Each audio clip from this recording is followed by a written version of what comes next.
प्यारे बच्चों, आज का क्लास आप सभी प्यारे स्टूडेंट के लिए बहुत बहुत इम्पोर्टेंट होने वाला है, क्योंकि आज के क्लास में हम लोग करेंगे क्लास 12 हिंदी गद्य खंड का पहला चैप्टर, जिसका नाम है बातचीत, जिसके राइटर है बालकृष्ण भट्ट जी। इस चैप्टर का हम लोग जो है top 28 most important objective question का क्लास करने वाले हैं, जो आपके फाइनल बोर्ड परीक्षा के लिए बहुत बहुत इंपॉर्टेंट है। तो सभी प्यारे स्टूडेंट जो है इस क्लास को पूरा लास्ट तक जरूर देखिएगा और मेरे साथ साथ जो है हर एक क्वेश्चन का आंसर याद करते चलिएगा, ठीक है। और पीडीएफ के लिए आप लोग जो है इस नंबर में कॉल या मैसेज कर लीजिएगा, ठीक है प्यारे बच्चों। तो चलिए हम लोग जो है क्लास को शुरू करते हैं बिना टाइम को विलंब के, बिना टाइम को वेस्ट किए। चलते हैं फर्स्ट क्वेश्चन की तरफ। देखिए आपके स्क्रीन में पहला क्वेश्चन आ चुका है प्यारे स्टूडेंट। पहला क्वेश्चन जो पूछा गया है कि बालकृष्ण भट्ट की रचना बातचीत क्या है। प्यारे बच्चों, बालकृष्ण भट्ट की रचना जो बातचीत है वो एक क्या है, तो आपको याद रखना है वो एक ललित निबंध है। Right answer option number D हो जाएगा। नेक्स्ट दूसरा नंबर पूछा गया है बालकृष्ण भट्ट किस युग के निबंधकार थे। प्यारे बच्चों, बालकृष्ण भट्ट जी जो है वो कौन से युग के निबंधकार थे, तो आपको याद रखना है भारतेंदु युग के निबंधकार थे। और वहीं पर बात करें बालकृष्ण भट्ट किस काल के जो है रचनाकार थे, तो वो आधुनिक काल के रचनाकार थे, ठीक है। आपको ये भी याद रखना है। नेक्स्ट चलते हैं प्यारे बच्चों, तीसरा नंबर बहुत इंपॉर्टेंट प्रश्न है, पूछा गया है मनुष्य की बातचीत का उत्तम तरीका क्या है। प्यारे बच्चों, मनुष्य जो बातचीत करते हैं उसका सबसे बेस्ट तरीका क्या है, तो आपको याद रखना है अवाक होकर अपने से बातचीत करना। Right answer option number D हो जाएगा। नेक्स्ट चार नंबर पूछा गया है कि संवाद में सबसे महत्वपूर्ण क्या है। प्यारे बच्चों, संवाद में जो सबसे महत्वपूर्ण होता है तो वो क्या होता है, तो आपको याद रखना है आत्मीयता होता है। संवाद किसको बोलते हैं, बातचीत को बोलते हैं। तो बातचीत में सबसे महत्वपूर्ण क्या होता है, तो आत्मीयता होता है, यानी कंसिस्टेंसी बना करके बात करना, ये नहीं कि गुस्सा से बात करना, ठीक है, या फिर लड़ाई मार करना, ठीक है। आत्मीयता होकर के बातचीत करना, यही जो है एक महत्वपूर्ण है बातचीत का, संवाद का। नेक्स्ट चलते हैं 5 नंबर, बालकृष्ण भट्ट ने कौन सा मासिक पत्र निकाला था। प्यारे बच्चों, बालकृष्ण भट्ट जी जो है वो कौन सा मासिक पत्र निकाले थे, तो आपको याद रखना है हिंदी प्रदीप नामक मासिक पत्रिका निकाले थे, ठीक है।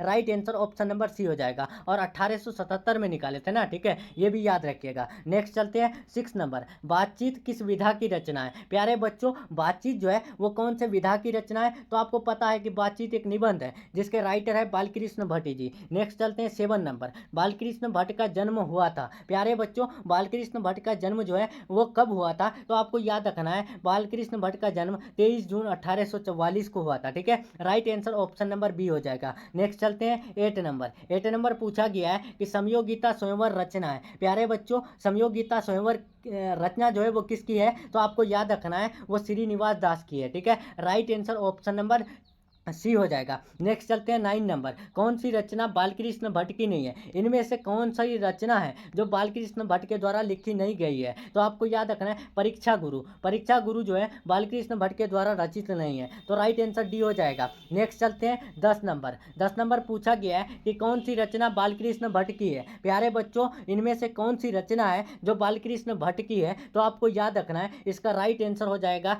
रेल का विकट खेल। नेक्स्ट चलते हैं 11 नंबर पूछा गया है कि रॉबिन्सन क्रूसो ने 16 वर्ष के उपरांत किसके मुख से एक बात सुनी। प्यारे बच्चों, रॉबिन्सन क्रूसो ने 16 वर्ष के उपरांत जो है वो किसके मुख से एक बात सुने थे, तो आपको याद रखना है फैराडे के मुख से एक बात सुने थे, ठीक है। राइट आंसर ए हो जाएगा। नेक्स्ट चलते हैं 12 नंबर पूछा गया है कि बातचीत शीर्षक निबंध के निबंधकार कौन है, तो बातचीत के निबंधकार यानी लेखक कौन है, तो बालकृष्ण भट्ट है। राइट आंसर डी हो जाएगा। जितना भी क्वेश्चन बता रहे हैं आपको याद करते चलना है और 100% परीक्षा में देखने को मिलेगा, ठीक है। 13 नंबर देखिए कि बातचीत के माध्यम से बालकृष्ण भट्ट क्या बतलाना चाहते हैं। देखिए जो बातचीत निबंध है इसके माध्यम से जो है बालकृष्ण भट्ट जी क्या बतलाना चाहते हैं, तो वो बतलाना चाहते हैं बातचीत की शैली यानी बातचीत का तरीका बतलाना चाहते हैं। नेक्स्ट चलते हैं 14 नंबर पूछा गया है कि कौन सा उपन्यास बालकृष्ण भट्ट द्वारा रचित है। प्यारे बच्चों, इनमें से कौन सा उपन्यास है जो बालकृष्ण भट्ट के द्वारा लिखा गया है, तो आपको याद रखना है इसका राइट आंसर हो जाएगा 100 अजान एक सुजान, ठीक है। Right answer option number C हो जाएगा। और बोर्ड एग्जाम के लिए स्पेशल अगर पीडीएफ आपको चाहिए तो आप इस नंबर में कॉल मैसेज कर सकते हैं। ठीक है प्यारे बच्चों, आपको मिल जाएगा तुरंत। नेक्स्ट चलते हैं 15 नंबर। 15 नंबर देखिए पूछा गया है कि नाटक के प्रारंभ में होने वाले मंगल पाठ को क्या कहा जाता है। प्यारे बच्चों, नाटक के स्टार्टिंग में जो होने वाले मंगल पाठ है उसको हम लोग क्या कहते हैं, तो उसे हम लोग नांदी पाठ कहते हैं। ठीक है, right answer option number B हो जाएगा। नेक्स्ट चलते हैं 16 नंबर। 16 नंबर पूछा गया है कि रॉबिन्सन क्रूसो को कब तक मनुष्य का मुख देखने को नहीं मिला। प्यारे बच्चों, रॉबिन्सन क्रूसो को मनुष्य का जो मुख देखने को नहीं मिला था तो वो कब तक, तो 16 वर्ष तक। ठीक है, राइट आंसर सी हो जाएगा, याद करते चलिएगा। ठीक है, नेक्स्ट चलते हैं 17 नंबर। बोलने से ही मनुष्य के रूप का साक्षात्कार होता है, ये किसने कहा। प्यारे बच्चों, बोलने से ही मनुष्य के रूप का साक्षात्कार होता है मतलब कि उनके जो है पता चलता है कि उनका कैरेक्टर कितना है या फिर उनको कितना जानकारी है, उनको उनके अंदर जो है कितना शिक्षा है। ठीक है, यही जो है बोलने से ही मनुष्य के रूप का साक्षात्कार का पता चलता है। ठीक है,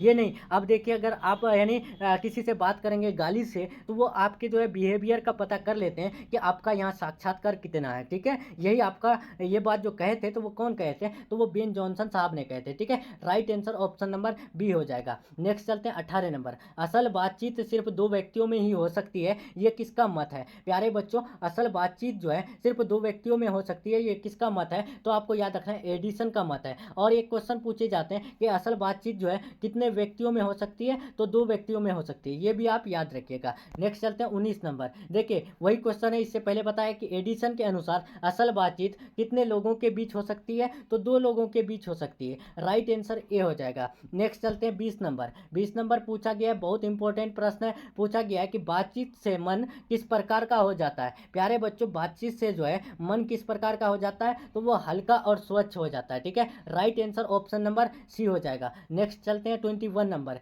किसके ना होने से सृष्टि गूंगी प्रतीत होती है। प्यारे बच्चों, किसके ना होने से सृष्टि गूंगी यानी प्रतीत होती है, तो वो वाक शक्ति ना होने से। ठीक है, right answer option number B हो जाएगा। Next 22 number. 22 पूछा गया है कि आर्ट ऑफ कन्वर्सेशन कहाँ के लोगों में सर्वाधिक प्रचलित है। प्यारे बच्चों, आर्ट ऑफ कन्वर्सेशन जो है वो कहाँ के लोगों में सर्वाधिक प्रचलित है, तो यूरोप के लोगों में सर्वाधिक प्रचलित है। ठीक है, नेक्स्ट चलते हैं 23 नंबर। 23 बहुत इंपॉर्टेंट प्रश्न पूछा गया है कि बालकृष्ण भट्ट किस काल के रचनाकार है। तो आपको बता चुके हैं कि बालकृष्ण भट्ट आधुनिक काल के रचनाकार है, और किस युग के जो है निबंधकार है, तो वो भारतेंदु युग के निबंधकार है। ठीक है, आपको याद रहेगा। ठीक है प्यारे बच्चों, नेक्स्ट चलते हैं हम लोग 24 नंबर। 24 पूछा गया है कि भट्ट जी को, देखिए यहाँ पर पूछा गया है, जूम कर लेते हैं, देखिए कि भट्ट जी को किसने अंग्रेजी साहित्य के एडिशन और स्टील की श्रेणी में रखा है। तो भट्ट जी को यानी किसने जो है अंग्रेजी साहित्य के एडिशन और स्टील की श्रेणी में रखा है, तो वो जो है